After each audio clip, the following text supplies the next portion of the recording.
മുൻ general secretary ആയിരുന്ന ഇടവേള ബാബുവിനെതിരെ പേരെടുത്തു പറഞ്ഞ ഒരു നടി രംഗത്തെത്തിയിരുന്നു. 2018 അവർക്കുണ്ടായ ഒരു മോശം അനുഭവം കൃത്യമായി വിവരിച്ച് അവർ പേരെടുത്തു പറഞ്ഞാണ് രംഗത്തെത്തിയത്.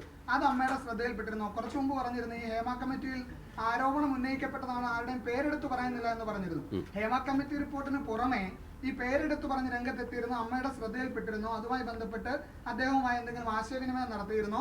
ആ ആരോപണം ശക്തമായാൽ അമ്മ അതിനോട് എങ്ങനെയായിരിക്കും പ്രതികരിക്കുക? തീർച്ചയായിട്ടും അതിനുള്ള നടപടികൾ സ്വീകരിക്കാനോ അല്ലെങ്കിൽ എന്താണ് വേണ്ടതെന്നുള്ള കാര്യങ്ങളെ പറ്റി അന്വേഷിക്കും. ഇന്നലെയാണ് ആ ഒരു ക്ലിപ്പിംഗ് പുറത്തു വന്നത്. ബാബുവായിട്ട് ബന്ധപ്പെടാനോ ഒന്നും സാധിച്ചിട്ടില്ല. ഇന്നലെ ഇത് കഴിഞ്ഞത് വന്നിട്ടുള്ളൂ. തീർച്ചയായിട്ടും അത്തരം കാര്യങ്ങൾ